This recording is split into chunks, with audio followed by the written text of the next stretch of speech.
The following podcast may contain adult language and conversations revolving around situations not suitable for immature audiences. Spoilers and general political incorrectness can often be expected, so listener discretion is advised. They must be destroyed on sight!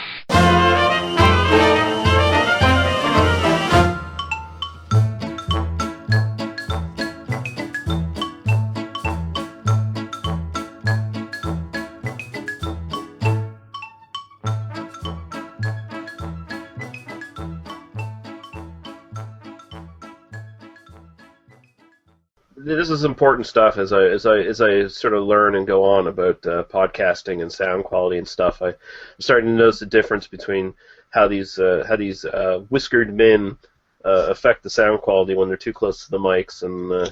Yep. I have this thing where I listen to my old episodes and go, my God, that sounds terrible. Like, you know, that's just how did I let that go out? And now I'm like, and now the one I do today, or this weekend. In like 3 months, I'm going to listen to that and go, well, that sounds awful. Wow, how could I possibly do that? But then I'm like, I'm an amateur. Nobody pays for this shit, so who cares? Yeah. And to rip off a phrase from Kevin Smith, I'm all about tickling your ear pussies. So if some of these whiskers can creep through the headphones or the earbuds or whatever and get that done, then that's fine. I'm one of the guys that hates the sound of their voice. So I hate the sound of my voice. Everybody hates the sound of their voice until you edit like 60 hours of it, and then you just get used to it. It's just a thing. Like, it's just a thing. At a certain point, you just stop caring. I mean, believe me, Paul. Yes, of course I sound like an idiot, but like people are listening, so whatever. Believe me, Paul, I've hated the sound of your voice since I met you, but since I've been editing you on the podcast, it's just like white noise in the background now. It puts me to sleep. I sleep like a baby. I just put Paul on loop. And when you get used to editing someone for a while, you get used to their verbal patterns, and then you just know where to edit. It's just one of those like, oh yeah, no, like I edit Shayna now, and I can just look at the waveforms and know where her ums are. Like it's not, even a question. I just go, oh, that one needs to go out, and that one needs to go out. Like I still listen to it just to check, but at the same time, I'm like, I don't even have to anymore. It's just. I can look at it and say, okay, here's where Daniel's going to say like. Here's where he's going to say yeah, no. Yeah, no, like, yeah, no. And I'm really bad at that because I edit myself and I go, oh, God, this is terrible. Why would I do that? But, If people only knew how bad we really sounded. And Right. what Lee, was it, like you said, you look where the fucking block of words stop, and that's where you cut with me. Yeah, blah, that's blah, pretty blah, much blah, it. blah, blah, blah, blah, blah, stop, blah, blah, blah, blah, blah, blah, blah. That's easy. So I'm going to leave this all in, but we're back for another episode of They Must Be Destroyed on Sight, a movie podcast, and I'm joined by Paul and Daniel tonight. So how are you gentlemen doing tonight? Reasonably drunk. I know Daniel has just done a bottle of wine, and now he's downing some beer. Nice. I know Paul. I had an old bottle of late harvest Riesling that an ex-girlfriend had left me about a year ago. I didn't have a lot of beer in the house, so I just drank it. So, Nice. Yay, we're doing the last episode of Giallo month, and I'm kind of toasted. Yeah. And congratulations. Yeah, but that is correct. We're on our last episode of our sort of month-long look at Italian horror directors. Next week, there's going to be a little special episode, but we're essentially going to be taking a week off after this. But that'll be fun. We'll get into more into that later. But we're going to be looking at two movies today. It's going to be Nightmare City and Torso. We'll get into those here pretty soon, though. I think first we'll just go to the listener comments. We got two from Greg, of course. Greg. He decided to come back strong after failing us the previous week. Okay, Public shaming is a thing. Public shaming is a thing. Greg, you need to comment on every episode 6 hours or less after it goes out. He needs to basically be sitting at YouTube waiting for the damn thing to upload, or sitting at Podbean for the thing to get posted there.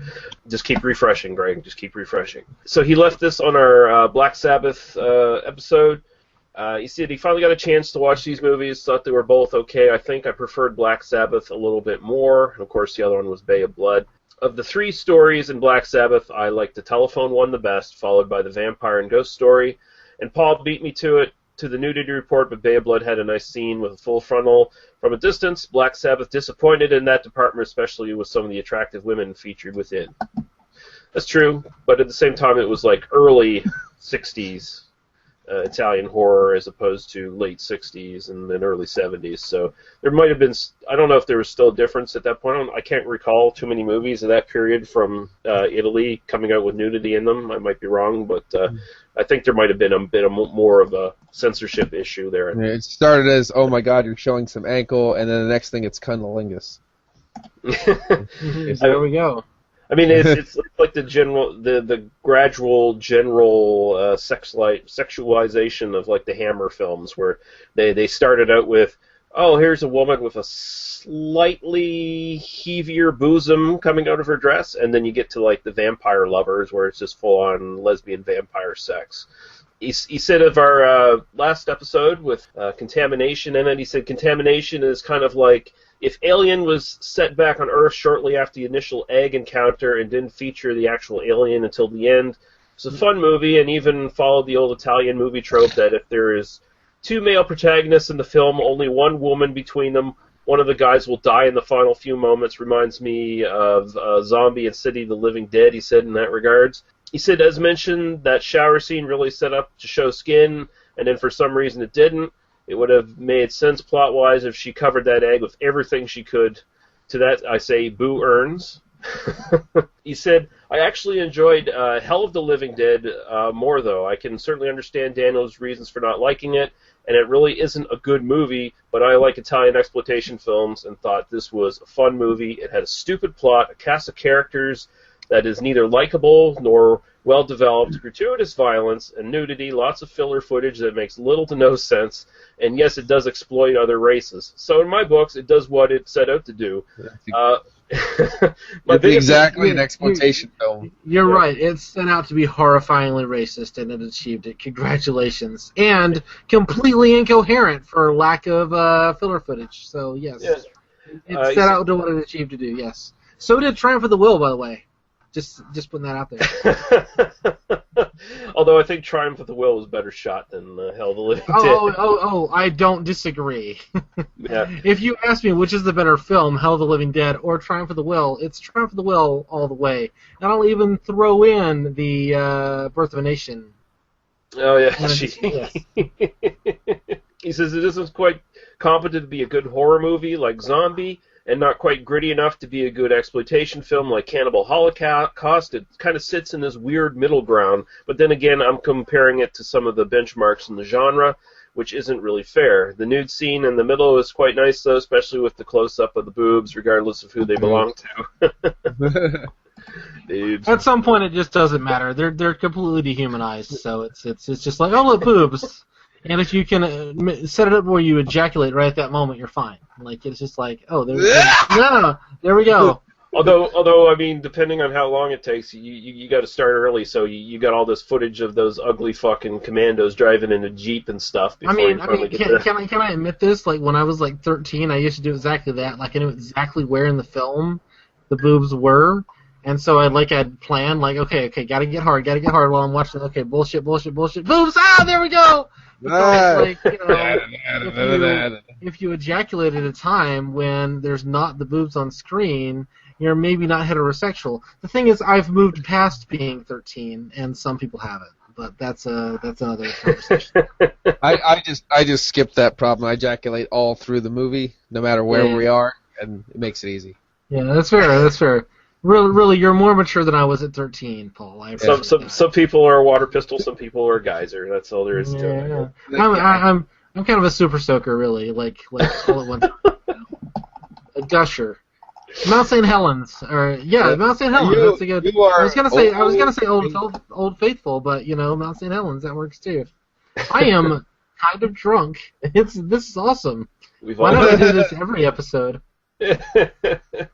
All right. Anything else anyone wants to add to his comments, or do we want to move on? Do you have any grievances you want to bring out, Daniel, from his previous comments, where he was sort of begrudgingly agreeing with you a couple episodes ago? So I was gonna bring this up in the what we've been watching, But I did listen to the episode. I did watch Tenebre and Deep Red in preparation for this, because it was either to watch those two films or do something productive, and like fuck that shit. That. So I did watch those two films, and then I started listening to the podcast episode you guys recorded. And A, you guys are way more entertaining without me. I don't know why you keep inviting me on.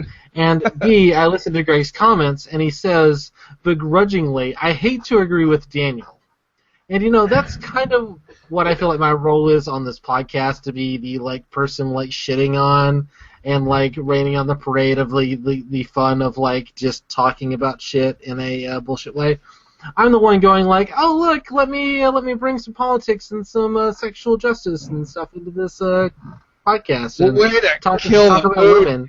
Yeah, no, it's a thing, and I understand that. I recently was accused on my other podcast, which we'll talk about at the end, of being a little bit overly political. And you know what? If the big criticism of me is that I'm too political, I'm okay with that. As long as Lee keeps inviting me on, I'm going to be here. And I'm going to keep talking about what I want to talk about. So Donald Trump. It's okay. Yeah, he keeps inviting you, so you must be doing something right. Yeah. I mean, I don't even didn't. watch the movies, and he keeps inviting me. Yeah, if I keep inviting Paul, then you don't really have a high standard. Yeah, that's fair. That's fair. Yeah. I really think it's he keeps inviting me so that his numbers don't get too high. Because if he's really afraid he'll get too popular and then get a big head. But like, he keeps inviting me, and people like turn it off when they're and like, "Oh, fuck that shit," you know. So that's kind of my role, is to like I'm the cadmium rod in the nuclear reactor that is this podcast, and I control the reaction to make sure it's not too powerful. That's my goal. Interesting. So essentially, you're the cock ring of this podcast. You don't let it get too big and explode. Well, that's not really how cock rings work, but we can move on from that. Perhaps I fucked the metaphor up a little too much, but yeah, there we go. Well, the cock ring keeps the blood in the cock, so that it remains hard regardless of the pleasure of the man. So it's sort of like, I mean, it depends on the actual level of restriction, but like at a certain point, really, what that is a degree of like cock and ball torture. So if you say I'm the cock and ball torture of this podcast, then I would agree. But I was going to say you keep us at a certain level. You keep us at a certain degree of pleasure. I'd like to think that. Yeah. So are you the French tickler of the podcast? I don't understand. French ticklers are bullshit, because like really the only thing to do is to play with the clit, guys. Like that's just the strategy. Cunnilingus. Like cunnilingus, fingers, hands. I mean, I promise you, if you're leading with your cock, you're doing it wrong. We're coming around full circle to Italian horror. We're going to rename this podcast, It Must Be Sexual Ed on Site, or something like that. It's called leadwithyourtongue.com. Move on to your thoughts on Tenebre and Deep Red there, Daniel. Sure. Yeah. So when I first, when you were talking about Giallo, I'd never seen a Giallo film, really, like, honestly. And I'm like, I'm down for whatever. Give me the titles, give me a link or whatever, I'll watch whatever and talk about it. I'm happy to do that. I had kind of thought Giallo was sort of a crime fiction, so sort of like detectives going around solving crimes, people killing people, etc. And most of the films we've watched have been more kind of supernatural, or they've been more kind of zombies. I mean, it's a big genre. Well, the genre is strictly pretty much like murder mysteries with like sexual elements and sleaze. Like you can't consider like I'm kind of getting that maybe you had a misconception that we're like lumping Italian zombie movies and stuff into it. We're not. I'm just saying Giallo is like the two films we did with like Argento, whereas like Nightmare City is not Giallo. Sure. I mean, I don't disagree with that. I mean, like my interpretation of the word Giallo was basically correct. It's just that you're taking a slightly broader view in terms of like the films that we're watching. We're looking at more Italian horror, which is fine. So really, the week that I should have been on was the Argento week, because those are the films that were probably some of the best of this and the most properly Giallo. Big picture, I watched both of these films after having watched the other two, all of it today, in this. So I had a day full of Giallo films. Deep Red was the last one I watched, and honestly, I didn't pay much attention to it because I was just kind of exhausted from it. I was playing with the dog and drinking. Deep Red's one of the ones where you have to actually like pay attention the most to. That's the funny thing, yeah. I liked David Hemming's performance. I know him from he has a small part in Barbarella, and I kept going, where do I know this guy from? And then I looked him up. And then I thought, that guy's probably in Doctor Who at some point, but he's not. So, like, at least not that I could find. I knew the actor. I liked what I saw. It was an interesting film. I have very few thoughts about it just because it was just kind of like, it was pretty. Argento was a brilliant director. I think that's really what I took from it. I was just letting the direction wash over me for both of these films. I think after watching all these other ones, just seeing, like, artistic camera moves was kind of like, oh, hold on, we're watching a real movie here. It was pretty awesome. Look at this. Look at that artistic shot of the sawdust falling on the piano. And sure, he should have fucking noticed that, but maybe he's like focused on his writing of the notes and stuff. There's a lot of really good direction, and I would love to talk about that maybe at another point, do another Argento, and I'll actually watch it and review it with you guys. Deep Red, I could not follow the plot at all at that point, but I overall liked the film. Tenebre was brilliant in a lot of ways. I thought Tenebre was really wonderful. There's some stuff that I thought was kind of silly, mostly involving a dog biting a girl and leaving ketchup on her. You know, that sequence goes on way too long. It goes on way too long, and it's just shot in a, like, I'm willing to accept that like they're not actually gonna have a dog like bite a girl, and they're not gonna do a gore effect. I mean, that's just, I get they're not gonna do that. But at the same time, like, when you see, like, a shot of a dog biting a girl's arm from, like, looking up at the dog, and then you cut back to the girl, and she's got both of her hands free, and she's, like, playing with the dog, or, like fighting with the dog, you kind of go, my suspension of disbelief is still lost. I am perfectly fine with the conception of, like, yes, this is going to kind of be a cheap effect shot, but then you have to, like, at least sell me on that cheap effect shot. That's sort of the funny thing is, though, in, like, half the Italian horror, you're just lucky if they do a cut shot and it's the same fucking style dog. Yeah. Right, or it's on the same film style. It's a Rottweiler. It's a Doberman. It's a Rottweiler. I liked Tenebre a lot. I have a lot of thoughts about, like, the metafictional nature and the I don't know. Metafiction goes a long way for me. I did like the overall structure of it. I liked the themes. There's some doubling going on. I was reading kind of the Wikipedia page, and there's some really interesting stuff. And I did start to listen to the podcast episode you guys recorded, but I didn't get to as far as, like, you guys talked about Tenebre, so I'm not sure what you guys talked about. But I thought it was a really, really interesting film. I think it's probably the best made of the 8 that we viewed for this podcast. It's not my favorite, and I'll talk about that here shortly. But I did really like Tenebre, and that's probably one that I would revisit with a more critical eye, because I did kind of watch it in a more casual, just like, okay, we'll throw it on and just see what I like about it. But I did really appreciate the film, and I think Argento is a really nice director. You can see kind of why Argento is the one that, like, is the name that people remember. Like, if they're even not fans of Giallo.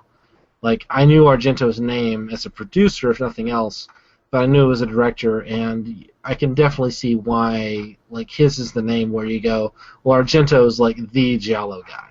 Like, I could see that just in, like, watching the films without even, like, paying that much attention to them. I'm like, oh, no, this is a well-made film. And I feel like I've been grading on a curve on a lot of these things, like, even all the way back to the slashers, kind of talking about all this stuff, and, like, it's all, you know, these are films designed to fulfill the audience of, like, oh yeah, we're going to cut people up and show you blood, and that's great, and I don't have a problem with that. I'm not necessarily the audience for that, but I don't have a problem with that. You know, Argento is doing something different. Argento is really, like, trying to make, like, a real film. If there was one episode I wish I had not missed, it was that episode. I would much rather have done that than to watch Hill of the Living Dead for this podcast. I think at some point we'll revisit the Italian series, and what we'll do is we'll do The Bird with the Crystal Plumage and Cat O' Nine Tails. I think we'll get in. You'll see 2 other examples of great sort of giallo films. So. I would love to watch more Argento films and watch them with you guys. And we'll have to do Gripper then too. And yeah, they'll do New York Ripper, which in some ways is like the opposite side of the coin. it's more in line with some of the stuff we were doing. But we're gonna have to do something like that to make him like Fulci a little bit. I liked Cat in the Brain, but I feel like I've gotten a really good sense of, like, again, going back to the slashers, because this has definitely been an education for me. I'm sorry I'm talking way too much, but this has definitely been an education for me in terms of, like, understanding, like, the stuff that you guys love. This isn't my genre, but I love kind of getting invited in to talk about it. And, like, I love the fact that, like, we have at least a tiny audience that's basically Greg listening to me being an idiot talking about these things that you guys love. I appreciate that. So, you know. He's a tiny audience, but he's a loud motherfucker. He is a loud motherfucker. Especially in person, yeah. So, I guess we could move on. Is there anything you guys have seen in the last week or so that you want to talk about? I'll go to you first, Dan, if you want to.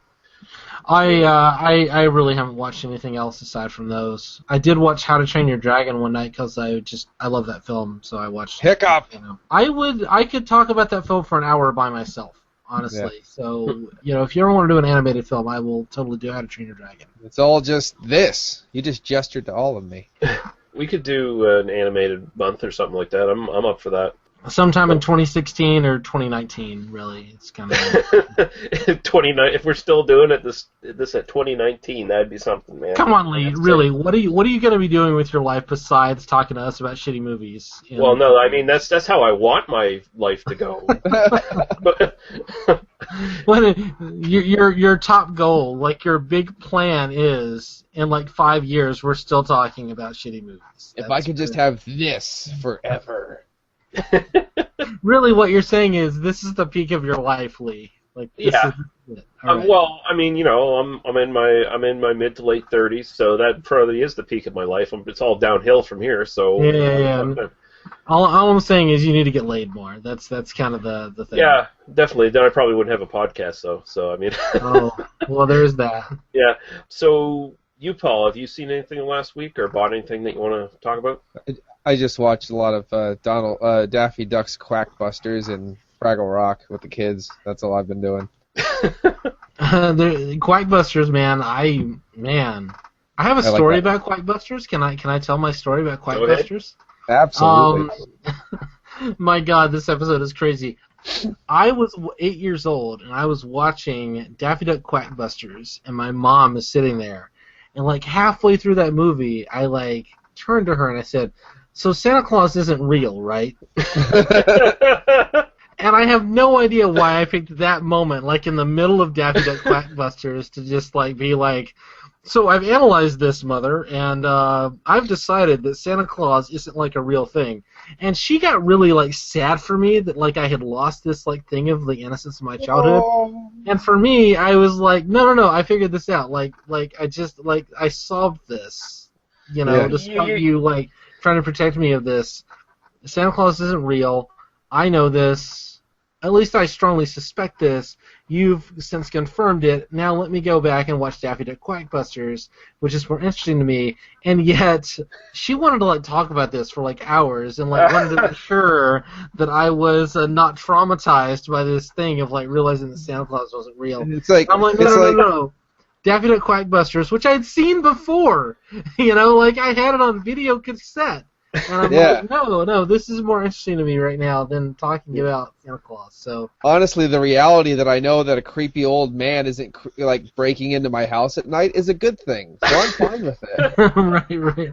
So it was very much that moment for me, So about 5 years too soon, you sort of hit that sweet spot with Ray Bradbury's fiction, where he always talked about the last years of childhood before innocence is lost and you become an adult. Right.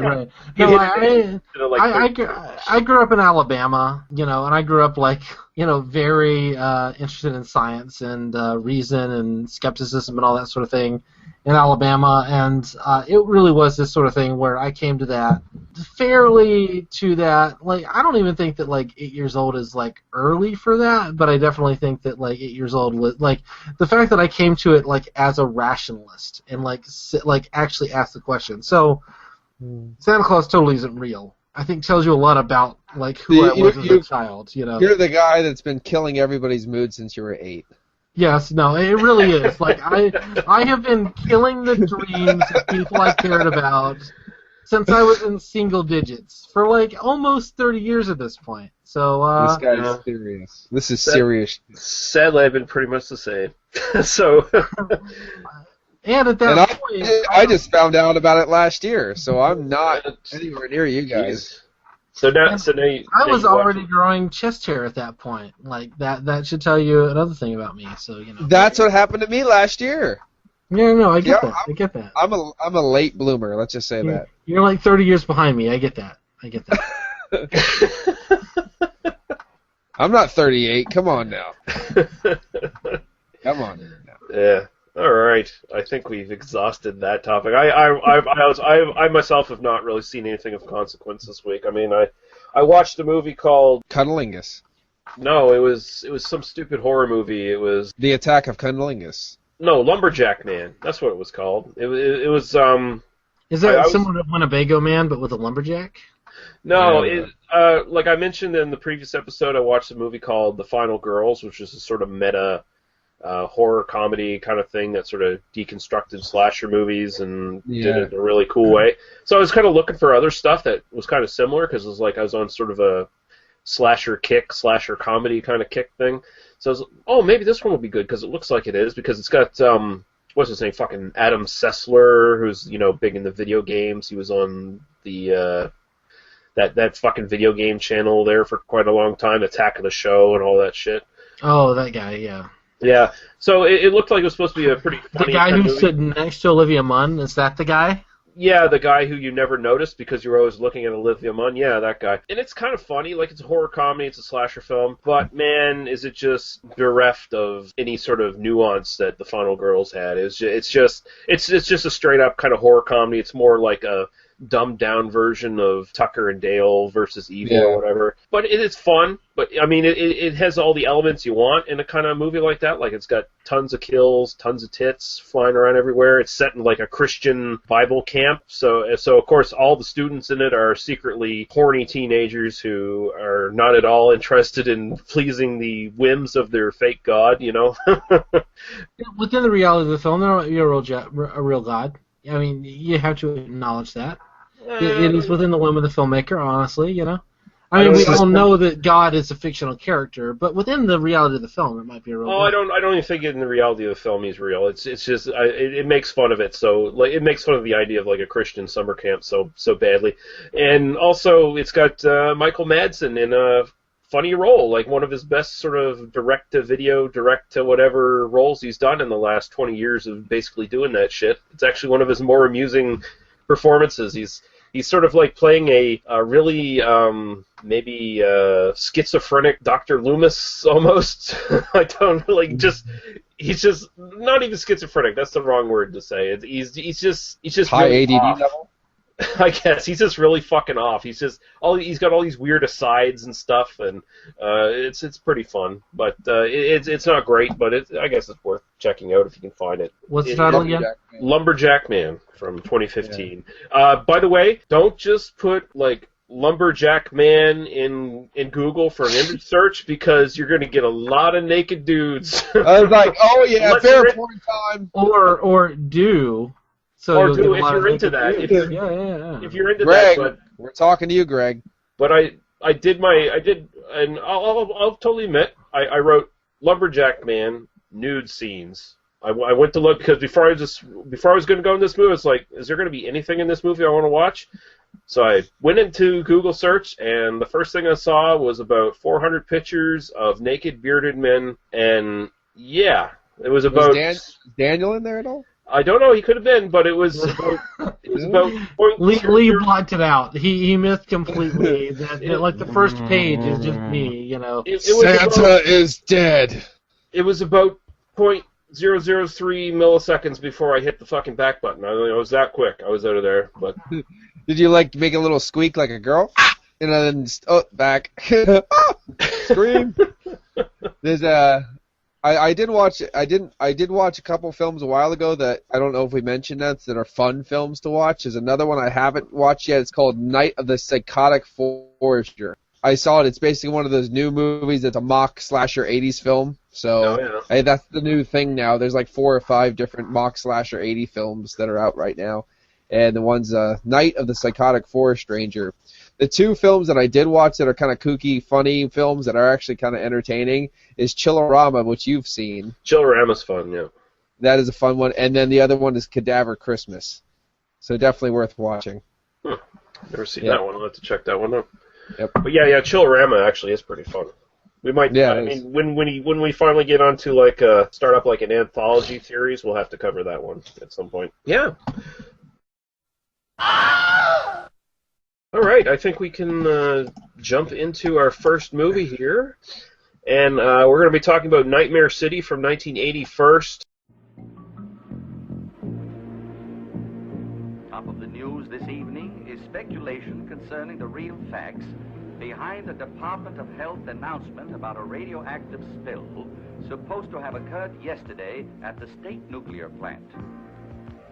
Information from an official source, which reached our newsroom this afternoon, stresses the seriousness of the situation.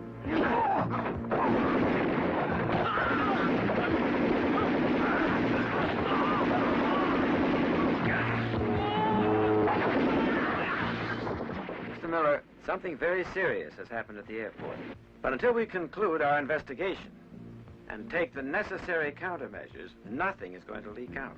Nothing. Last night I had this nightmare. It was all about my leg. There was a big explosion. It was right here in the hospital. I got hit. My leg got cut off.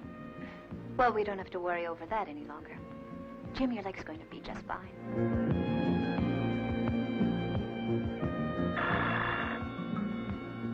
Yes? This is Civil Defense Headquarters. General Murchison would like you to come down here right away. Now.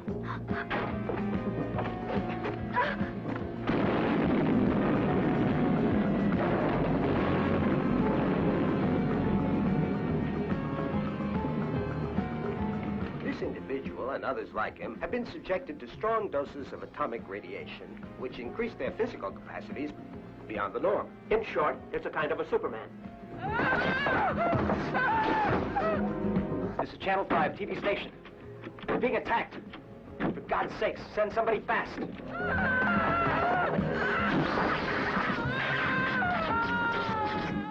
The victims of these creatures are contaminated, even if they only suffer minor injuries. Then they can reproduce themselves, Colonel, say, indefinitely?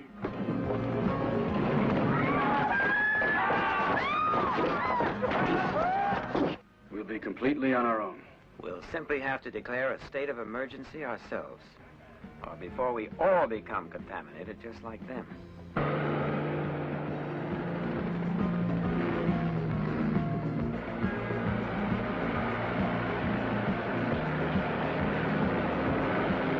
It's frightening.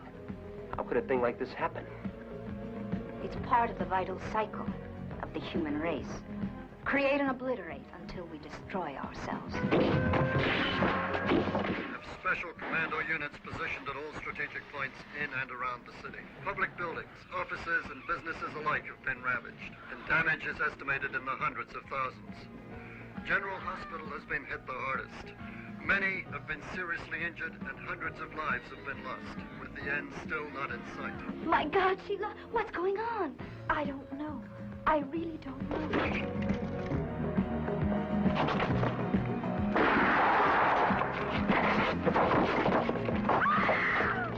Dino, I don't want us to die. They're all around us, everywhere, no!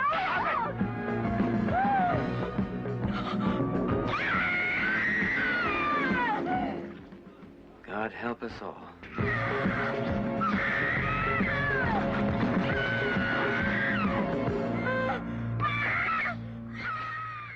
A little bit about the director first. Umberto Lenzi, and he was born in 1931.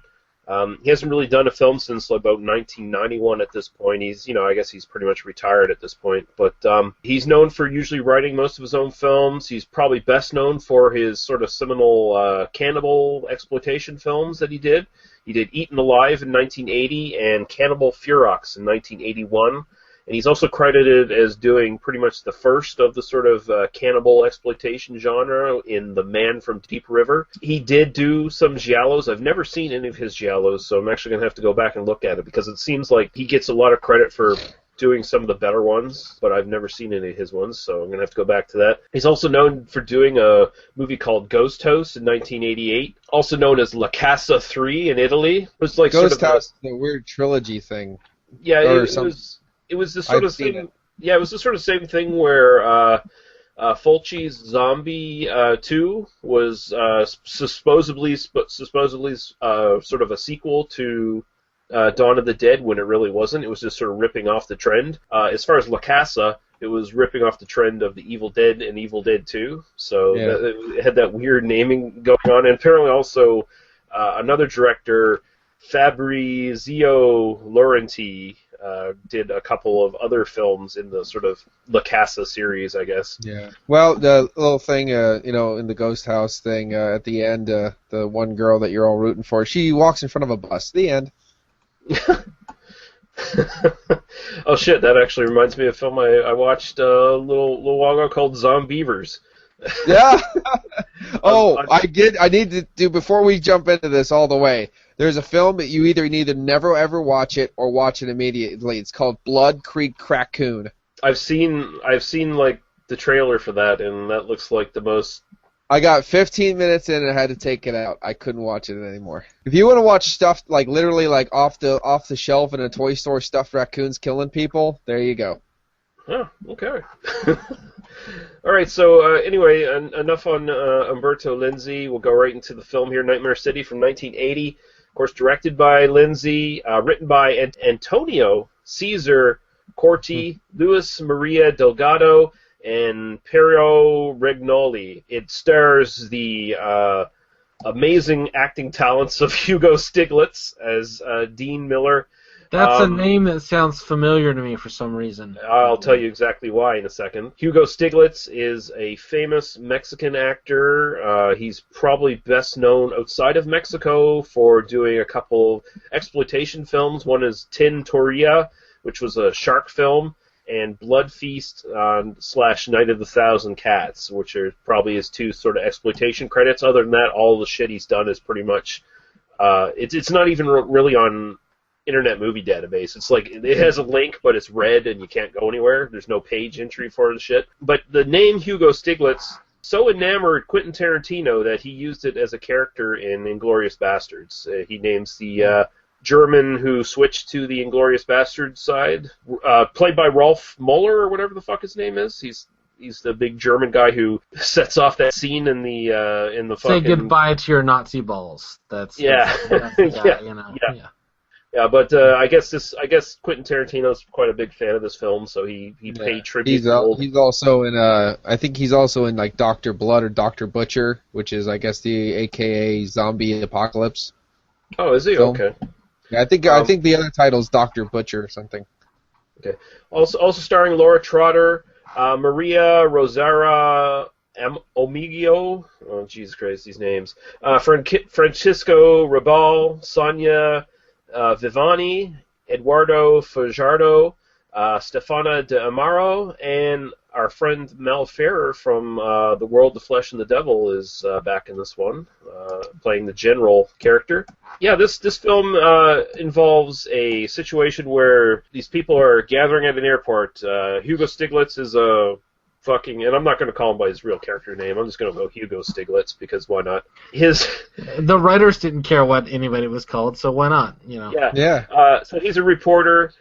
He's covering this plane that's supposed to have this nuclear scientist on it that's going to land down at the airfield. Although apparently the people at the airfield weren't aware this was going to happen. Although he was aware it was going to happen for some reason. But if you're actually following the film, it feels like the people in the air traffic control didn't have any idea this plane was going to come during that day.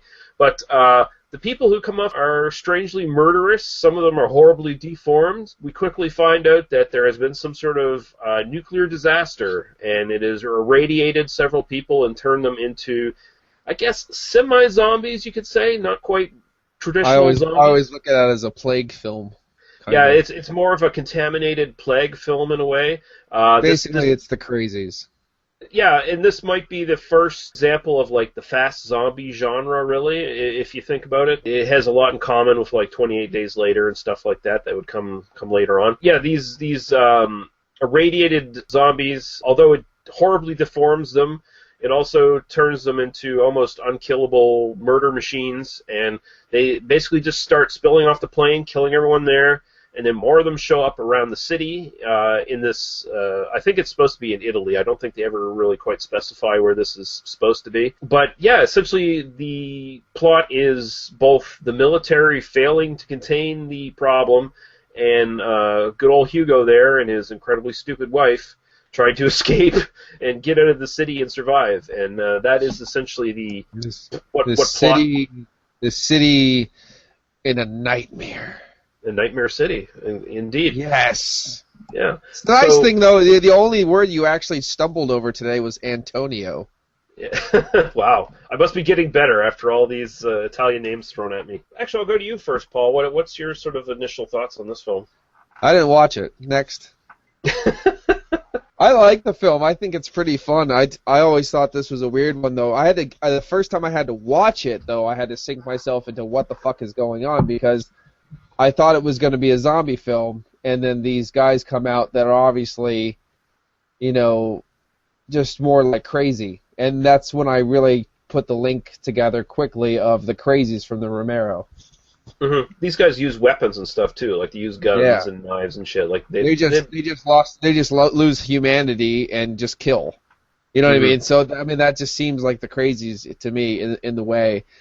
They don't harm each other or whatever, generally they just kill the other people. It does have a zombie aspect to it because they try to eat and suck the blood and eat the people a little bit. They bite them and stuff, but you don't know if they're technically devouring them sometimes or just biting them to kill them. You know what I mean? Well, there's a bit of a vampire element to this too. Like I've heard, on the movie they reference a couple times that these are sort of like vampires almost in a way. So there's almost kind of a connection to like Last Man on Earth. Yeah, the Last Man on Earth thing. My joke was, this is all the Romero films except for Knight Riders, because you get every single like Dawn of the Dead and the Crazies. They're all kind of in this film. And then I said, fuck it, put the idea of a vampire. Well, Romero made a vampire film too, kind of. Martin. I said, throw that the fuck in there because they're drinking blood. So this is basically all Romero put into a blender and poured with Italian dressing all over it. There you go. I love it though because it's so cut and paste. It's so simplistic. And I know Daniel already said, as we talked to it before, he'll say it again, this is Romero done badly. And I'm like, yes, it is. I like it. It's one of those simplistic films. I like how they even put zombie in there too, because they had that drawn out eye poke out scene. Yeah.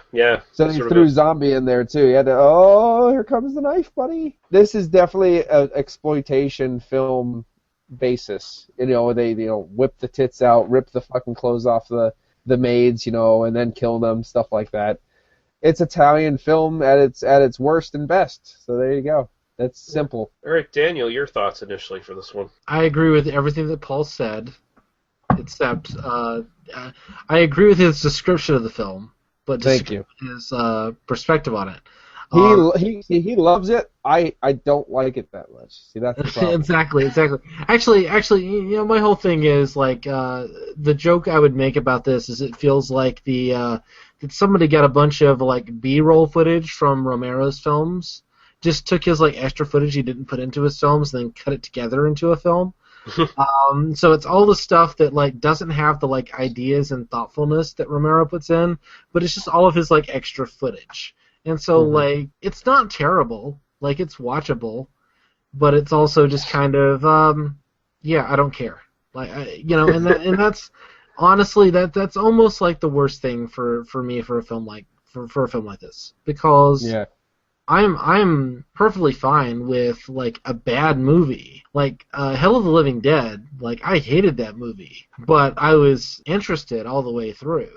This was just boring for most of the runtime, for me, and that's because I don't care about the genre. I don't care. Like, yes, there are some cool gore effects. There's a bunch of people running around. You can shoot zombies in the face. Yeah, I don't care. I can play video games all day long and do that for hours and hours and hours and actually be involved. Well, they do now and again. They pose serious questions, like, "Are you Fitz man?" That's true. That's true. I don't disagree with that. And I think there is, like, if you want to get into the ideas, they are kind of trying to do this kind of anti-nuclear, like, asking the question. So like, there's basically an hour of this film that goes by, which is basically thoughtless. And then suddenly you get the two protagonists. They stand in a room and have like a 3-minute conversation about civilization and is this worth it and is technology worth the cost and all that sort of thing. And ultimately it feels like the director and the writers just sort of had like that little 3-minute cutscene from a Romero film that Romero thought, like, this is just a little bit too pedantic and or didactic, and we're just going to throw it into the film. But if you watch a film that long where you're not thinking, do you really actually want to turn your brain on for that 3 minutes to give a fuck what they're saying? Well, I mean, it is kind of one or the other. Either give me something to think about at the beginning, or just don't and let me just watch it. Honestly, I kind of came to the end of this film and I'm like, yeah, that's fine. Like, I'd put it on at a party or something. Like, there's nothing wrong with it, but it didn't. It definitely wasn't something where I was like, I need to think about this ever again, you know? Yeah. I know that the filmmakers kind of intended this to be kind of an anti-nuclear thing, and I think we can't overlook the fact that the Cold War is at its height and all that sort of thing, but it really is like, oh, Romero knows what he's doing in Dawn of the Dead, so, we're going to do a scene that's set in a TV studio, and we're going to do a scene that's set in here, and we're going to do, like, it really does feel like we're taking the best bits of Romero, we're going to do them badly, and we're not going to do them with any kind of thought behind them. Mm-hmm. And that's what the film is. And if that's what you want to watch, I'm totally down, right? Like, me talking about that, and then, like, listening to it in my own ears, I'm like, I'm down for, like, a shitty version of a Romero film, but ultimately, like, watching it in the context I did, like, I'm watching this for a podcast and I need to have something to say. I have nothing to say except for what I just said. One thing I've always noticed about these films, I get done watching these films, you know, the zombie films from Italy. It doesn't really matter which one we're really talking about. I always appreciate Romero a little bit more afterwards, and I always want to watch one of his films afterwards because like stock video footage or stock music from his films get ripped off in some of these films, and they make me want to watch them. So I end up watching Romero in the end, no matter what. So it's kind of fun. I mean, Romero really puts a thought behind it, and I think we'll get into this in the next film that we talk about, or I will. If there's a central idea where you're following some plot or some, you know, basic theme from the beginning, I'm there. I'm with you. Even if the filmmaking isn't there, even if the production value isn't there, even if the effects don't work, if there's some idea, I want to follow your film to the end. I really want to see what you have to say about this. Even if I think it's stupid, I want to at least kind of get to the end. When it just feels like a random conglomeration of images that are just kind of put on screen to make a finished film and then show it to me, I'm just bored. And that's kind of where I land on this. I honestly forgot the title of this film by the end of the film. Like I got to the end of the film, and I started watching the other one that we're going to review, and I literally, I was like, what was the name of that film again? Like, it had literally left my mind by that point. You know, that's how little I thought of this film. The biggest disappointment for me with this film, even though I appreciate exactly what's going on because I'm used to the style and I expected it, my problem with the film was they didn't do anything about it. So you know it was all just a dream, and then you know the dream is going to become reality, but then he doesn't take 2 fucking seconds out of his brain to go, we should all run. Or like anything like you know, to try to stop it, because then the film maybe that was a good thing because the film would have continued.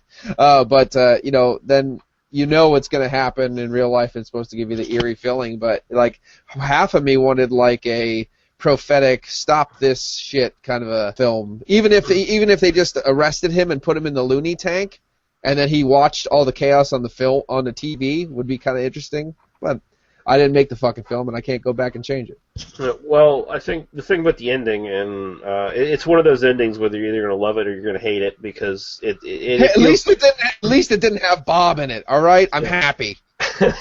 well, it feels like a cop-out in some ways, but at the same time, it doesn't quite necessarily implicitly state that the actual nightmare he had is actually going to happen, because it stops it before you see anyone come out of the plane. So, I mean, it's implied, but at the same time, it sort of leaves that question in your head, like, is it going to happen or whatever? So, in a way, it's semi-clever, but it also just feels like they didn't really have an ending for the film at the same time.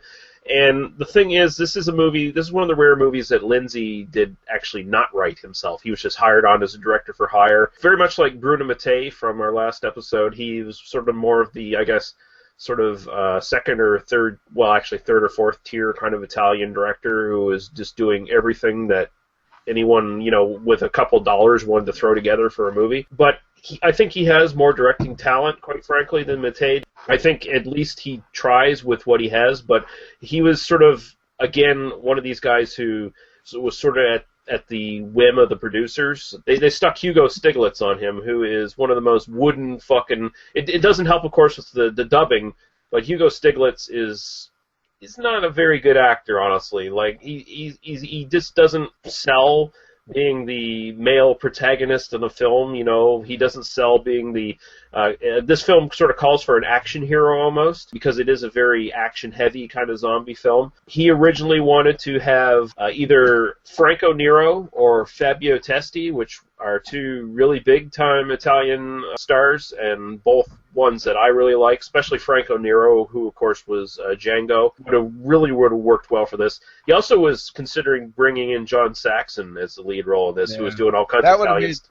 That would have made the film awesome anyway. Yeah, if it was John Saxon, I think this is a film that could have used like a really strong lead to at least make it a bit more interesting and to follow. But Hugo Stiglitz, I didn't care whether he lived or died. Like, I was just sort of following, like, when is this guy gonna get eaten, dude? Like, yeah, fucking. I was watching it at first, and I always looked at him, and I was like, it's like the dad from the house by the cemetery, but they put an air pump in him and made him a little thicker in the face. But like, it looks like him too. He's got not to make fun of how he looks, because I'm not exactly the prettiest guy out there, but I can vouch for that. Yeah, he's got one of these. I think you're gorgeously. I think you're sexy and adorable, and not compared to you. I would do filthy things to you. Please. That makes one person in the world, so that's nice. But I mean, Stiglitz has got this sort of like, I got to grow a beard because I'm skinny, but I have a droopy face kind of thing going on. So he's got that going for him, and he's just. I mean, and he's saddled with this really dumb wife who just doesn't do anything for her gender at all. She's half the time she's complaining, half the other time she's screaming and running, half the other time she's throwing out these little bits of philosophy and stuff that are just totally tacked on that no one would actually say in conversation. It was just like, we've got to put this message in the film for 3 seconds, and so we're going to have these characters spout this dialogue that no one would ever say in conversation ever to anybody. But yeah, I don't hate this film. I actually quite enjoy it as a sort of so bad it's good. Like, I think the effects are fairly competent for it. I mean, the zombies, they do kind of look like irradiated hamburger people to some extent, depending on which one you look at. Like, some of them I actually kind of like the idea of how they almost look like they have like green fungal growth on their heads or whatever from whatever radiation sickness they have. I do like the manic energy of these groups of these fucking zombies just all of a sudden spilling out of a plane or spilling into a hospital and just start clubbing people to death and stabbing people. I did enjoy that quite a bit. Although some of the setups for it is just like very convenient. Like, okay, we need tits, so we're gonna have a setup where we're at a TV studio and we're doing this disco aerobicize program, and we'll have them run in and rip all the women's clothes off and stab them. In some cases kill the same woman 3 or 4 times over if you were paying attention close enough. It's like I wasn't. So we're good. I was like, wait, I just saw her get stabbed and eaten, and now she's getting stabbed and eaten. Okay, go with it, whatever. I thought the hospital scene was pretty well done. I thought there's some good tension in that one. If you watch the movie Planet Terror, you can definitely see the direct rip-off from this, the direct influence, although most of Planet Terror is kind of influenced by John Carpenter films more than anything else. Mm-hmm. But you can see the sort of toxic plague, radiation kind of zombies were directly kind of lifted for that film from here. It was an Italian-Spanish co-production. Like I said, Lenzi had really no control other than he was hired on as the director, so that's why it kind of feels kind of tacked on and badly written, because I think they just hired some fucking hacks to write this thing. They just needed some sort of rip off of the zombie craze, and so that's what they went for. Tom Savini is going to be doing the remake of this. I think it's going to be the second film Tom Savini's actually directed. He directed the Night of the Living Dead remake. I think this is going to be his second film. He's going to be directing this one. I think it's supposed to come in 2016 or something like that. Yeah, so I mean, the fundamental idea isn't bad. I mean, I would love to see a good version of this. This just isn't ultimately. I kind of land on if the idea isn't there, if nobody cares, if there's some idea, but it's in 3 minutes of the film and the rest of it is just kind of running around and being chased by zombies. And it's kind of ultimately we get stabbed in the face a lot, and there's some cool gore effects. And that's fine. I don't have a problem with that, but there's not anything there to talk about, kind of, Yeah. And so there is a difference between approaching this as someone podcasting it versus someone just kind of watching it casually. And I think that's a difference that we can maybe highlight a little bit more sometimes. It's still a very good beer popcorn movie, because out of all Italian films, I put this on one of my top 10s to watch of Italian, lower grade Italian horror films. I mean, this is one of the ones that keeps popping up on my top 10 list to check out and have fun with. So, I mean, this is in my top 7 at least of Giallo films. 8 you've done, yeah. Of the 8 I've done, this is definitely in the top 7. I'll say that for sure. Yeah. No question. Yeah, no kidding. I mean, it's no New York Ripper or no, I mean, as far as plague zombie films, it's one of the ones I always like to pop in there, But actually, I pop Hell of the Living Dead in my top 10 zombie films because that's just the way it is. But I think this is. I mean, personally, just for me, I think this is definitely done a lot better than Hell of the Living Dead. I think for what Lenzi had to work with, I think he does a fairly competent job. I mean, there are some mistakes in the film. There's some bad bad continuity errors and stuff like that. There's the silly scene where Stiglitz throws a fucking TV at a group of zombies and it fucking explodes. TVs don't do that. They don't do that. Just so anyone knows, not even back then they didn't explode if you throw it. Is this the one with the Molotov cocktail underneath the car? Yeah. They trapped in the gas station, and he's like, find some cotton for me so I can put it in. She finds this very vague gauzy thing, and he throws it, and he goes underneath, and then it blows up. And I sat there, and I that doesn't work that way. It doesn't work. That's not how that works. And I literally paused the film and then went to YouTube and looked for a Molotov cocktail just to verify that's actually not how that works. But that was more effort than the people that made the film. And what a dumbass Stiglitz was in the first place. It's okay, we're stuck at this gas station. There's a bunch of zombies outside of it. Let's throw it at our fucking car. The only way we're gonna get out of here unscathed. Let's throw it at the car, blow that up, and blow up a handful of zombies. That's a great idea there, Hugo. Can I say something nice about this film? Okay. I like the idea of them stealing an ambulance. I like the idea of if we have an ambulance, we can drive anywhere, and the military police won't stop us because we have that's a really neat idea. The film does nothing with it, but that's where I kind of go. Romero would have thought of that and then done something with it, would have really built into that, and that's why I think this feels like the B-roll from a Romero film, because it does feel like Romero thought of the idea of saying oh, they're gonna steal an ambulance and use that to get around checkpoints and shit. But then it got cut out of the film, and then this guy just took that footage and stuck it into his own film. That's sort of where I don't know. It just kind of fulfills that same idea. But I think that's a really good idea. Yeah, I think that's a really cool like concept for a scene, but the film does nothing with it. So there we go. So there's like really only like 2 different cuts of this. Like the original U.S. Cut was about 88 minutes, and it's about 92 minutes if you find the uncut version. You can get it on Blu-ray and DVD from Blue Underground. So I mean, if you're interested in checking it out, you can do that. The only other thing I want to mention is that if you get the Blue Underground disc, there's a little interview with Lenzi, basically talking about what he thought of the film. He explains the production problems and how he was sort of saddled with a film that he didn't write. Although he tried to inject like some of his own political stuff into it, like he tried to direct it a little more to like environmentalism and the failure of the military.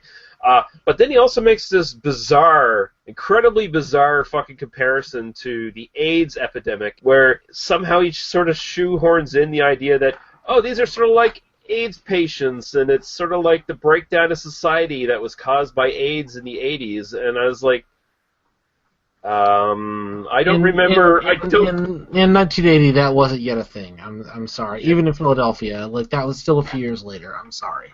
It's like I don't remember. First off, I don't remember AIDS being that big of a thing in 1980. Good point right there. And second, I don't remember AIDS patients running around with knives and clubs and drinking people's blood.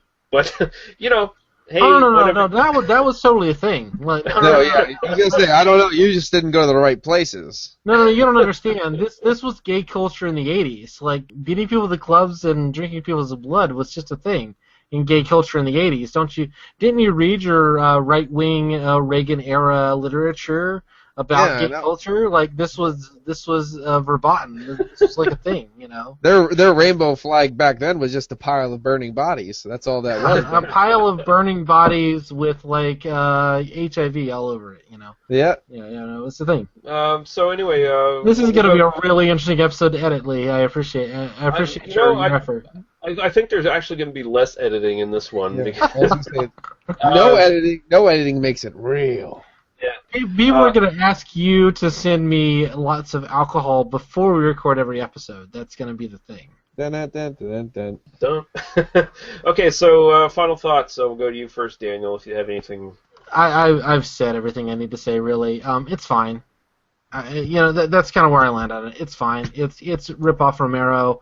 If you're into that, do it. Some of the gore effects are pretty cool. Zombieland totally ripped off the last 10 minutes or so. Oh, yeah. There's some cool shit. Really, watch Dawn of the Dead instead. That's just kind of where I land on it.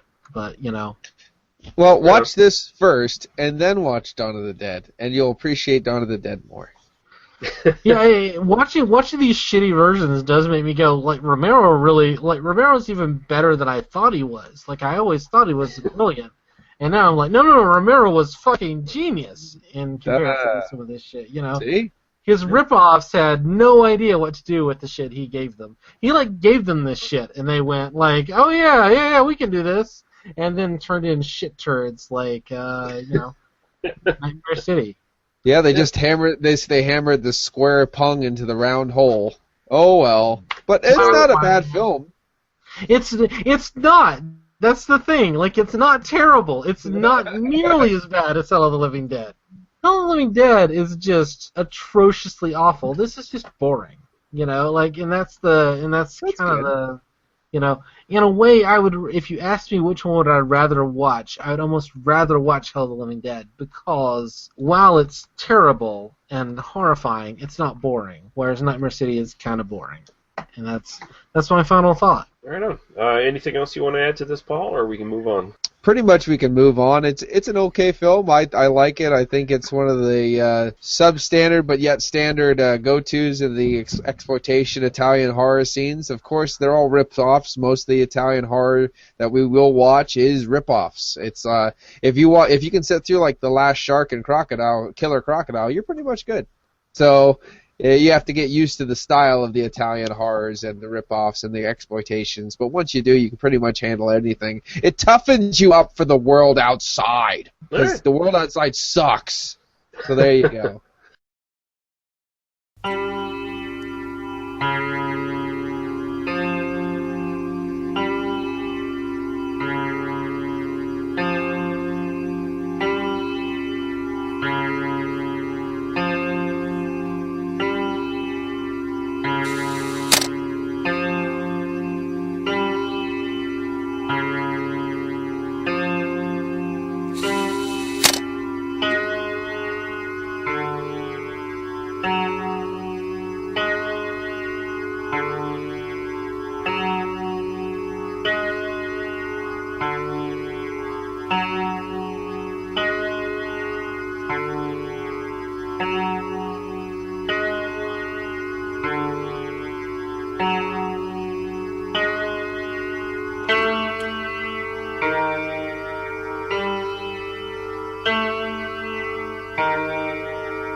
All right, you for that's that. it. So we're going to be looking at Torso from 1973, also known as Bodies Bear Traces of Carnal Violence and Carnal Violence. And I think Daniel and I discussed this offline, by the way, that those are way better names for this film. Then Torso? Yeah. Torso is a terrible name for this film for feminist reasons, which I will get into. It is the perfect name for the film because all the torsos you see have boobs on them. Which Paul basically made my point for me, actually, but I won't get into that.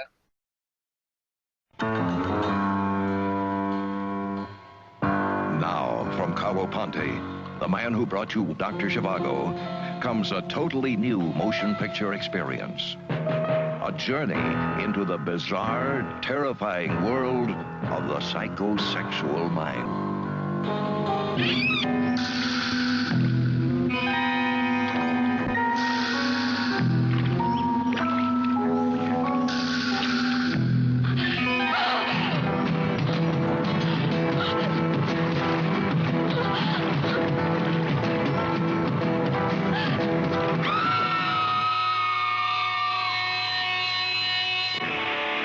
Torso.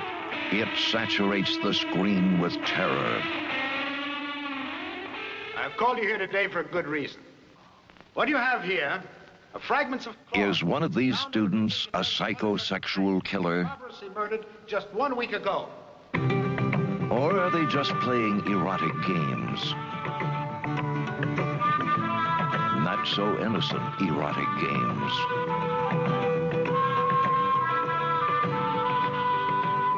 Eager to test the limits of pleasure. A killer is stalking. Well, that's a real good start. Why do all hang-ups come my way? Honey, even if you're queer or impotent, you're paying the price I charge just the same. A psychosexual killer is stalking.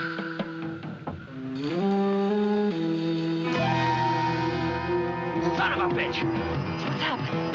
That guy was spying on us. Sean, wouldn't we care if he was? Come back, Sean. A killer who takes his pleasure differently.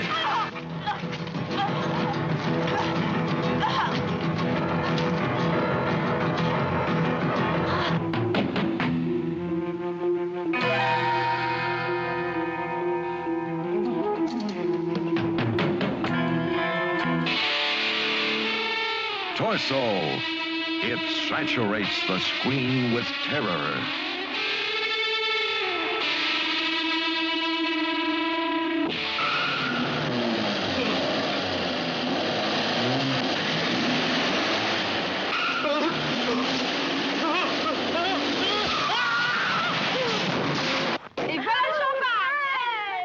Torso. A gripping motion picture about a killer's perverted hunger aroused to an animal frenzy.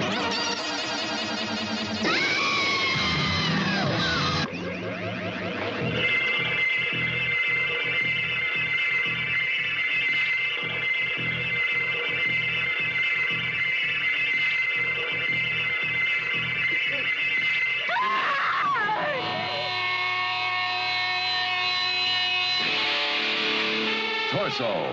It saturates the screen with terror.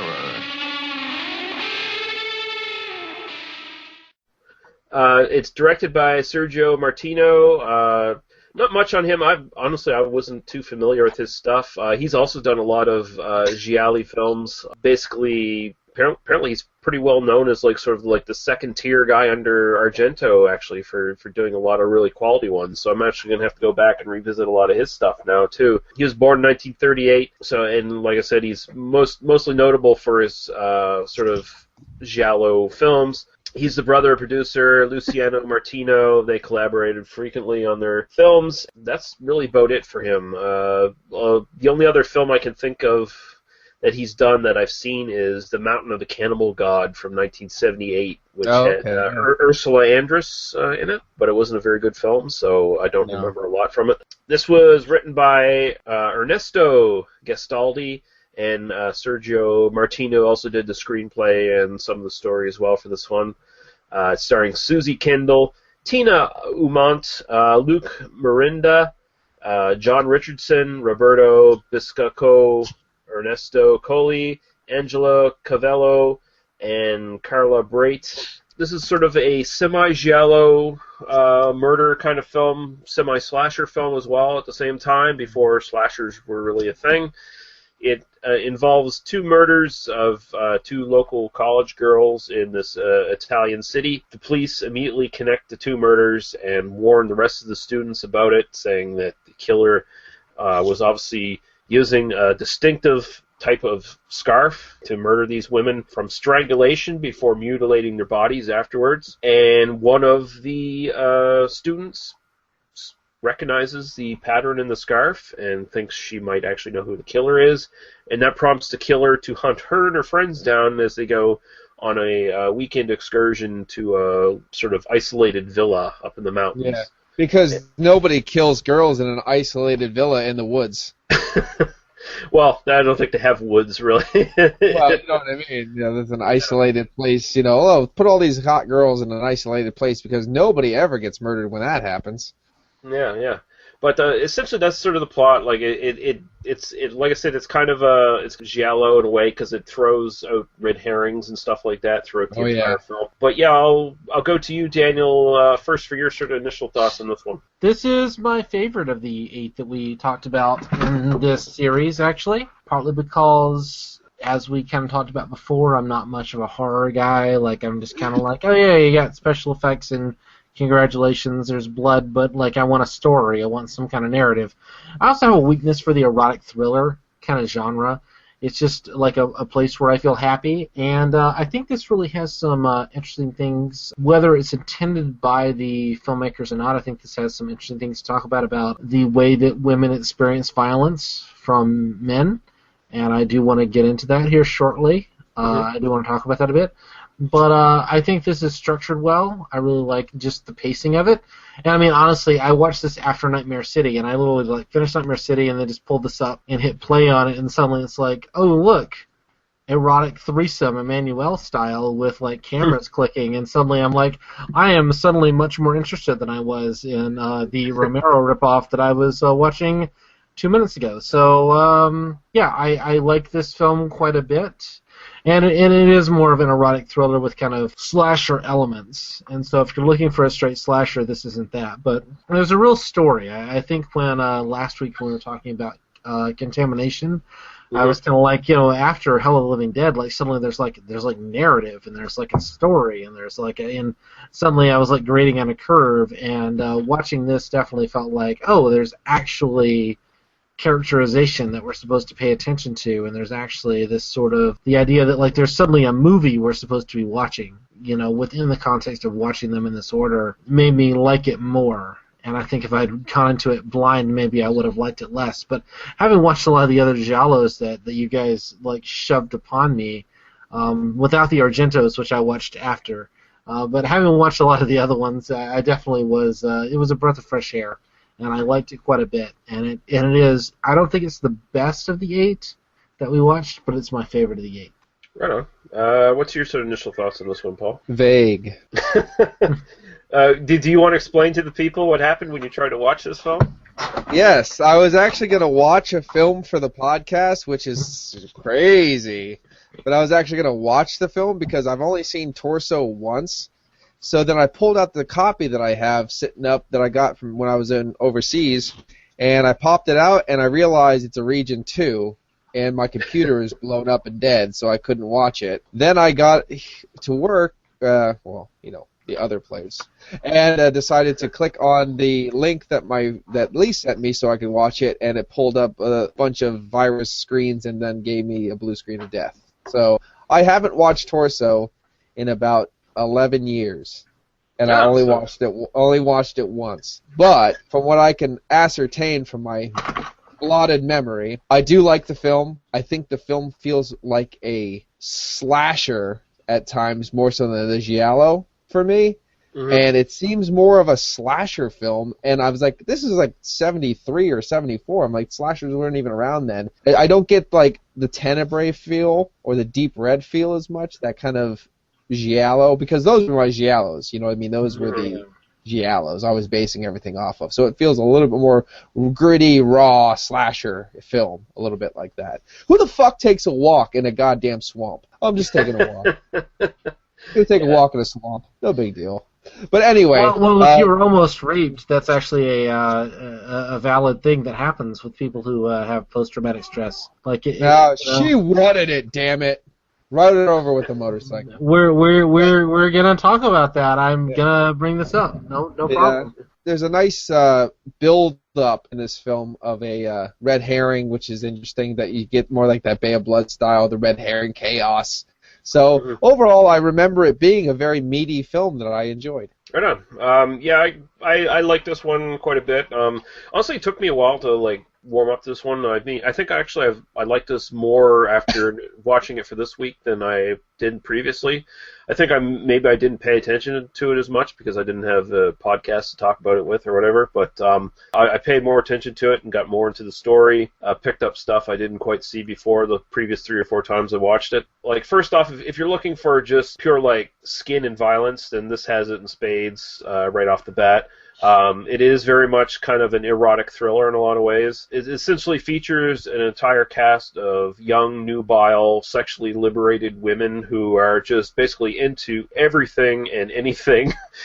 Basically throughout most of the film, they're just doing that. They're either naked or they're getting naked, and they're all attractive college students. It made me think of how I mentioned in The Party Animal, how that college essentially somehow had lucked into having the most beautiful women in the world exclusively in that college. This college is another one of those colleges where every girl in that college is like a supermodel fucking level. It's a college in a movie, essentially. I didn't want to say that in my synopsis of the film, but yes, in this film, every woman is hot and every man is a creepy pervert. And which is basically they almost film it in a way that degrades the actual idea of what a man is by having everyone being a creepy pervert, no matter what happens. Which is actually one of the things I love about the film, honestly. And the one thing is the killer's the less creepy of everybody. He does he's the killer, but he's the less the tractor scene. No. He's totally creepy. Don't worry. He's totally creepy, but he's the least creepy guy in the film because you really only get to actually see personality traits near the end, and then of course he's fucking creeped out to the universe. Well, that's what the really this is a class question. This is an issue of social class, because the killer is the art history professor. Mm-hmm. We think he's never trust. But really, his behavior is the most creepy of all of them. So what did you go to college for? Oh, history? Get the fuck away from me. I mean, that's what you need to do from now on. The title for this film is a little odd because it's torso, and I remember watching the film, and when you don't watch films, you just kind of glance them and you try to think back what that film was. What was that film? Giallos have so many fucking titles, as we all know. And for a while, I thought this film was Blue Eyes of a Broken Doll. Yeah, well, that's a completely different film. But there is the doll imagery like that. I can see how that would come back. Yeah, because that is sort of the real sort of Giallo-esque kind of thing in this one. It does have the standard point of view of the killer.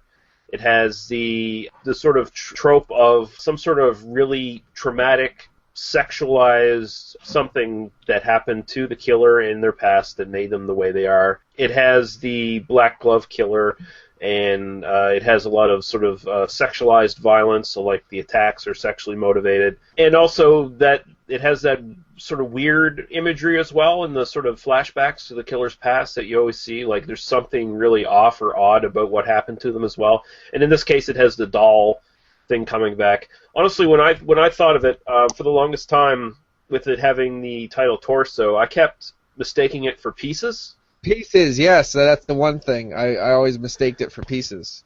Although Pieces is a way different movie than this one. There's actually kung fu fighting in Pieces. There's kung fu fighting and chainsaws. I'm into it. But yeah, this one just sort of takes the base elements of Giallo, and I think it does go more into A, erotic thriller, and B, slasher movie a lot more. It's just sort of the bare bones plot of Giallo, and then it builds upon that with this extra stuff, and I think it does a really effective job. You're right; it paints every male character. I honestly, the only male character in this one who's semi-respectable and reasonable is the doctor character at the end, and even he's a little creepy. Yeah. He's creepy too. That's the thing, is he's weird too. Yeah, because that's the red herring thing. It's like they make every male character in this one a leering creepster. Yeah. That way you suspect every one of them is a killer. Exactly. Yeah. But honestly, I guess if you look at it in a more realistic way, if they painted everyone as a normal average Joe that's nice, who the hell would be the red herrings? Would you pay attention as much and stuff? So just make everybody fucking creep honestly, and every woman hot. Honestly, if they had at this point, if they had one male character in this film that was just a normal male dude who wasn't a creepster, he'd be the killer. He would be the one I'd suspect right away. This guy is a sick fuck. I can tell. He says thank you and hi. All I want to do now for this whole week is watch films with soft focuses in them. Emmanuel, volumes 1 through 18. Oh yeah. I'm going to soft focus that shit out of that thing. But anyway, Daniel, if you want to start expanding on this, jump right into it. As a preface for this, for anyone that doesn't know, I'm a pretty radical feminist, intersectional feminist kind of guy. My wife and I are polyamorous. We have other partners from time to time. And I'm very familiar with some of the kind of alternative subcultures that might be explored in the film. I actually really appreciate the fact that basically every man in the film is a total fucking creepy asshole, because that's pretty much the experience that a 20-year-old college student woman is going to have of the world around you, is that basically every dude is a pretty much creepy asshole. If they're paying attention at all, we're all creepy assholes. That's just the reality of it. And especially if there is some killer on the loose, every person is the potential killer. And so, to me, making all the men kind of jerkwads is removing the male gaze. It's removing that, like, bias that we as white men have towards that perspective. I really appreciated the fact that this film went there.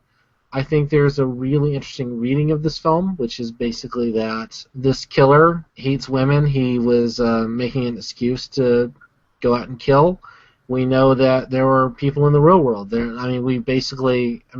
Not to bring the local political side of it into it, but in America, in the United States, like, of the last few months, basically we're averaging some dude is either killing or threatening to kill some young woman who refuses to fuck him on basically a bi-weekly basis at this point. This is not something that's hypothetical. This is a real thing, and this film 40 years ago depicts that world as it is for the woman. I think that's great, personally.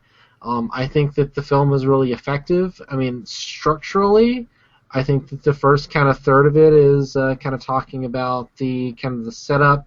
You get into the village, you kind of get into the village setup, and then the last third is more kind of straightforward horror movie tropes of, like, and then the girls in the closet and that sort of thing. I admired each third of it kind of independently. This is one of the few films of this kind that I have not, like, started fiddling with the timer. Well, I did, not so much, but fiddling with the timer to kind of see, like, how far we were in the film. I was actually involved in the film to the point of, like, not, like, thinking, oh, how much is left in the film. I was just kind of watching the film.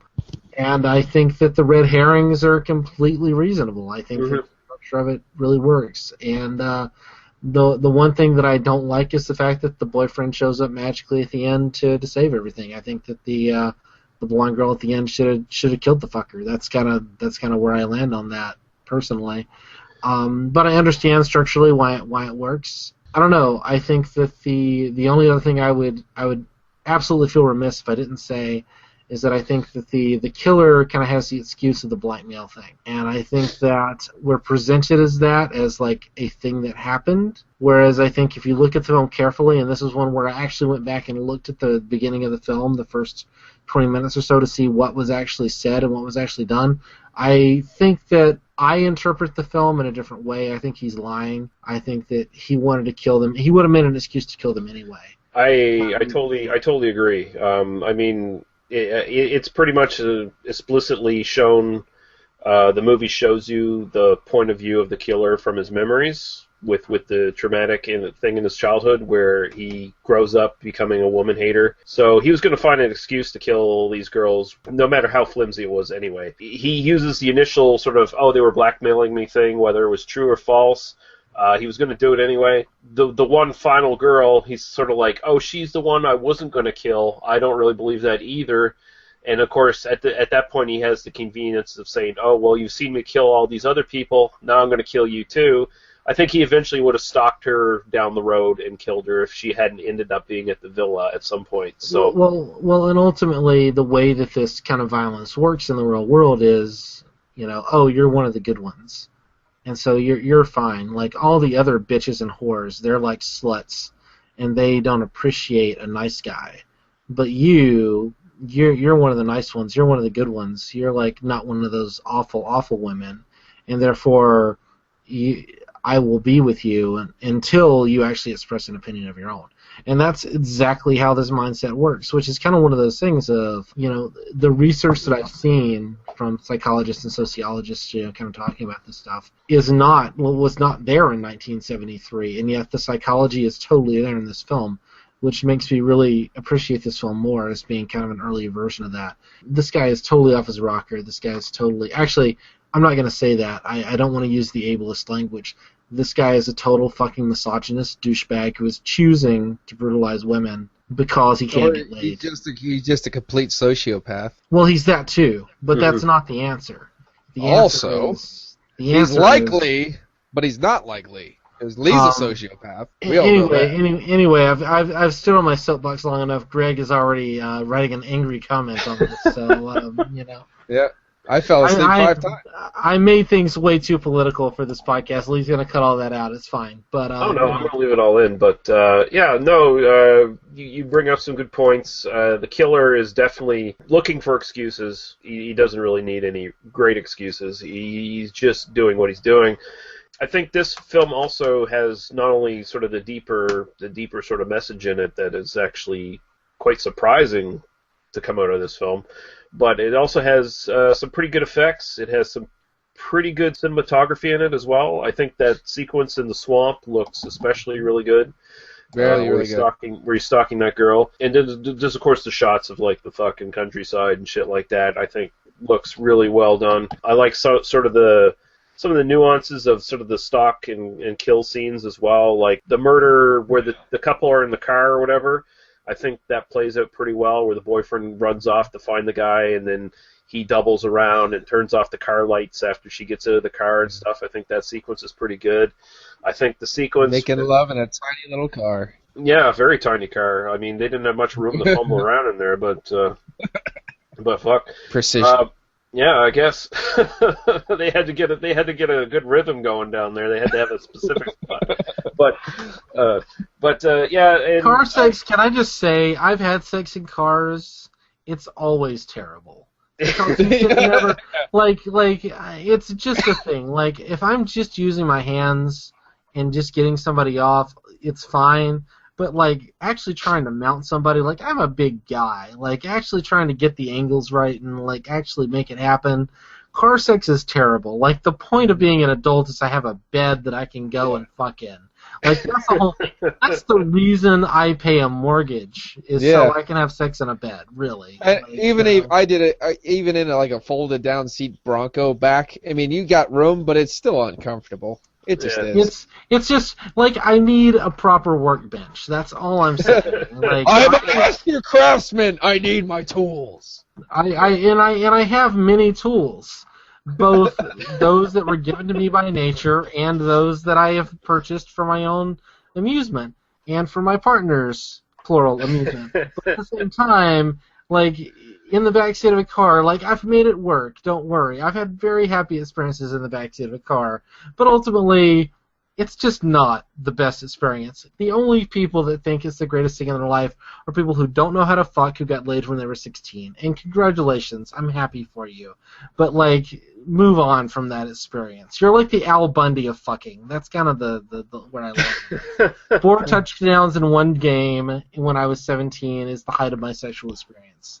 Yeah. That's all I'm going on. And then there's the going back to the sequences I like just for a moment. You know, that's the only good sequence in the whole film. We can go back to uncomfortable sex, like in the back of a Volvo or whatever that Kevin Smith joke from Mallrats is. Sex in a very uncomfortable place is the joke, but yeah. I like the whole sequence, which essentially goes for a whole day and a whole night of the final girl. She's trapped in the villa trying to escape from the killer, and the killer is not aware that she's there for most of the time. I think it's done really well. There are a couple unfortunate little shots here and there, a few imperfections where you see the girl still breathing even when they're being hacked up. That kind of, okay, I can ignore that. I can get past that because it's been done so well. And then, of course, also there's that great scene where the street vendor there gets his head crushed by the fucking car. Oh, yeah. Although unfortunately, they go back to the seat showing him, and it's like, oh, wait, his head isn't pulped like a fucking watermelon. Oh, okay. Let's forget that. Let's just move on. But I think it works pretty well. Of course, this is, like we said before, it's 1973. It's pre-slasher genre conventions, so you really don't have the idea of a final girl that really became more prominent in the 80s.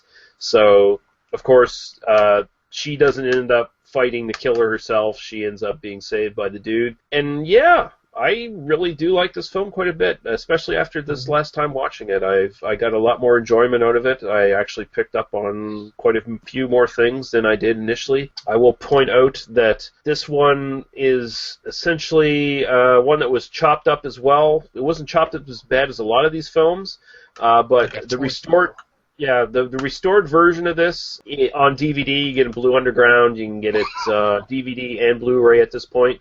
The English version did have some parts cut out, and of course those parts were not dubbed in English, and so if you get the full uncut version now, you are going to get some scenes in this that have Italian in them. There's not a lot in there that was taken out, though, so there's only a couple scenes that have Italian with English subtitles.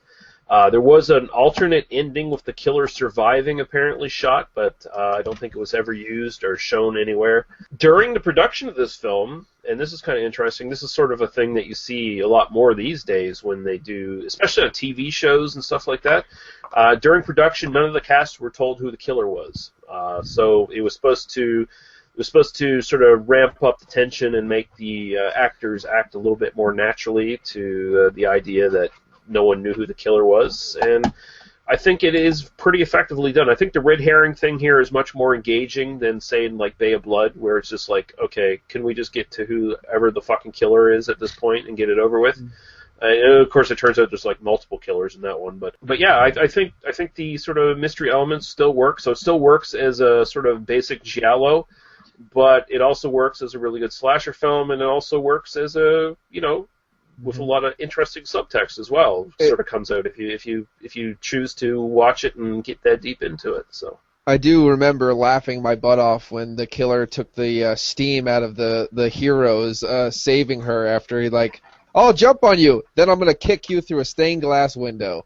It's got one of those or right through the door, the big glass panel door. I'm like, oh yeah, good save. It's got one of those great Italian fights that you see throughout every sort of Italian film genre, from like spaghetti westerns to this, where they're just doing all these outlandish fucking fighting moves. Like at one point, the doctor character there, he does a drop kick on the fucking killer, like complete WWF ninja fighting, right through stained glass panel glass doors and everything. I do like the scene right at the end where you think it looks like the killer's coming back. Yeah. And then it turns out to be the boyfriend. That kind of, they could have misted that scene up a little bit, I think, a little foggy, you know what I mean, to kind of blend it in a little bit more, but other than that, I thought it was pretty well done.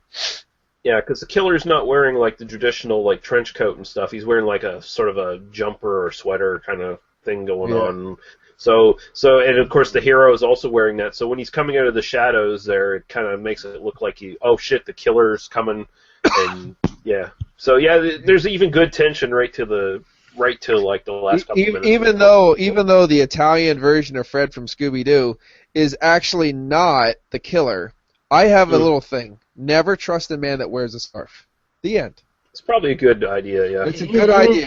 Any man in an ascot is a potential killer. Yeah. Ascots, like, stay away from art history people and stay away from ascot wearers. That's basically it. And try not to isolate yourself in villas, cabins, well, porn shops is okay, but like other places. So let's face it. Even Walmart at 3 a.m. is a little scary. So be careful. If they're wearing an ascot, you're probably lucky at that point if they're wearing anything. Well, if you're a woman in like Western society or any society, you're probably worried about like the dudes around you. That's just the reality of it. So Mm-hmm. And remember, people, only men are sexist and only white men are racist. So just make sure you know that, and you'll be really well bred for life. Just watch out, folks. I would broadly agree with that statement. Actually, you completely agree with that. See, I like that. There you go. I think what we need to do is we need to discuss do the right thing at some point. BP. Be prepared. Yeah, we're good. Be prepared. I think Daphne from Scooby-Doo, she has a very dire fate in their future, and who cares? Because Velma was the hotter one anyway. Oh, Velma's so the hot one. Absolutely. All right, so she's hiding some major knockers under that sweater. She just is. And she's the more intellectual one. So anyway, she's probably a lot more kinky than Daphne. Brains are hot. Brains are hot. And if she's desperate, she'll take it in the ass. So that's good too. Little fudge back and never hurt anybody.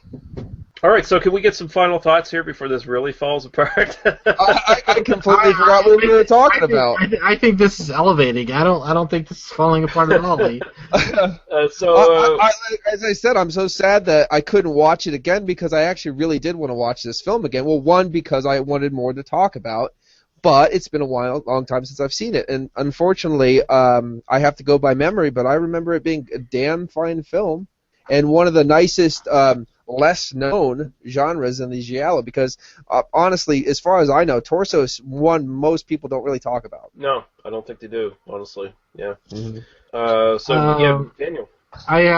This is not only my favorite of the Giallos that we talked about during this series, and my favorite Giallo I've seen because I've pretty much only seen the ones that we talked about. So call me ignorant, whatever. But I really like this film. But I also like it of all of the films that we talked about even during the slasher series. Just Before Dawn might edge it out for me, because I really liked that one. But this is right up there for that. Like, I really, really liked this film a lot. And this is one I would actually consider buying and owning on DVD at some point, which is high praise for me for a film like this because I don't really care for the genre. But yeah, I thought this was really interesting, and I think that it's one that I think there is a lot to mine in that I really only even touched on. And I might write a piece about it at some point, and if so, then I'll send it to you, Lee. Cool. Who does the DVD releases? Because obviously I need one. It's Blue Underground. I think also I think Arrow released this as well because or not Arrow, Anchor Bay. Most of Anchor Bay's stuff has been sort of ported over to Blue Underground at some point. So, but yeah, look for the Blue Underground. I believe the Blu-ray has both the European and the original U.S. versions on it, from what I recall. If you just get the standard DVD release, you just get the full uncut version in English with the Italian parts added in that didn't have the English dubbing. So, but you can, I think you can find the DVD version pretty cheap now, Region 1. So that'd probably be your best bet unless you have a Blu-ray player. So yeah. It'd be nice too because the copy that I have came from Germany, so I don't exactly know what copy I have, so I don't know what's cut out and what's not. So there might be whole sections of the film that I actually missed. So Daniel, tell us about your Doctor Who podcast. Nobody wants to listen to my Doctor Who podcast, but it's fine. I'll talk about it anyway. You can go to oispaceman.libsyn.com, and you can listen to my Doctor Who podcast. If you want to listen to me talk about a 52-year-old TV show through the context of intersectional feminism and sexy things happening and leftist politics, we do a lot of that. We're uncomfortably political. We're overtly militant. In fact, in the most recent episode, we even played clips where people accused us of that, which is great. Really? And I do that with my wife. You didn't listen to the most recent one, Lee? I haven't heard the recent one yet, no. Yeah, no. We played a clip where basically there was another podcast that was talking about us, and it's like a dude goes, yeah, I listened to that. It's pretty good. Yeah, they get a little more political than I get, but yeah, it's pretty good. And I kind of like that response, and I try to bring that here. If I'm gonna get criticism, and I am, then being a little bit too uncomfortably political is the criticism I would like to get, and that's the philosophy I bring. So if you're listening to this podcast and you're watching Doctor Who, and you're not already listening to my podcast, which I don't know why you wouldn't be, then listen to my podcast. Right on, cool. And where can we find you on the internet there, Paul? I'll echo Daniel with No One Gives a Shit, but it's PA Brew News on YouTube and PA Brew News on Facebook for beer reviews and whatnot, and Funeral Dust 666 on YouTube for some underground black metal. If anyone randomly wants to know, I'm going to be popping up a series of mass rocket heater building on my PA Brew News site if anyone wants to check that out to maybe put one in their homes or something like that. But that's all that's going on with me right now. All right, cool. You don't want to plug your craft stuff? You can do that if you want, your paintings and your wife's jewelry. Oh, yeah, okay, yep. If you want to check out some jewelry, knitting, and paintings that we're doing right now, you could buy online or whatnot, just contact us. Check us out on Facebook at Back Mountain Arts and Crafts. All right, there you go. Cool. All right, and you can get the rest of our sort of contact info and stuff like that on our little message in the back. Will tell you where to go, and you'll find some podcasts of similar interests and all kinds of good stuff. Comments, questions, suggestions for movies to review, and all that stuff are definitely welcome. Next month is going to be sort of a grab bag sort of month of stuff. I believe we're going to do, if we can arrange it, we're going to do a couple Mel Brooks films. We're going to do Zardos, which should be a lot of fun. I believe we're going to do a couple of Daniel's picks as well. I can't remember. Last episode we talked about it. I can't remember the fucking name of the film at this point. Oh, Punch Drunk Love. We were going to do Punch Drunk Love, I think. So we're gonna make Paul come on and do Punch Drunk Love with us. No, we're not going to do that at all. And there is blood in that film. There is like somebody like bleeds in that film. So Paul might be interested for that. I think the one we can get Paul on is Vampires Lesbos or whatever. The Franco film? I think it is. I think it's a German. It's a German film from the 60s called Vampiros Lesbos, which I was reading an article on Bitch magazine talking about vampire lesbians, and they're like, oh yeah, this, and then it has this like 3-minute total lesbian sequence in the middle, and I'm like, lesbian sequence, black and white, German expressionist film from the 60s. I don't have to see a frame of footage. I'm there. Can we do this on the podcast? I'm there. Let's do this. I remember seeing the Vampire Lesbos article in a thing in Club magazine back in the early 90s. Nice. So in an adult entertainment magazine, they articled that film to watch. Yeah, no, I'm with you. Right on. So that's going to be that. Next week is going to be, we're going to be off on vacation, all of us. Well, I'm going to have an official vacation. These two are still going to do their day-to-day shit, but they're not going to podcast next week.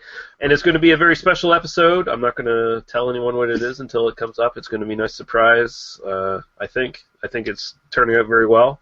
It might be a total disaster, but we'll see. But next week's going to be a special Halloween episode. It will come up a day before Halloween. So everyone will have a chance to see it, and it's supposed to be enjoyed during Halloween if indeed you're having like a Halloween party or something along those lines. So That's all I'm going to say about it. But until then, thank you guys for joining us, joining me, and we'll see you guys all later. Joining Lee and these two assholes. All right. Goodbye, people. Bye-bye. Cheers.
Thank you for listening to They Must Be Destroyed on Sight.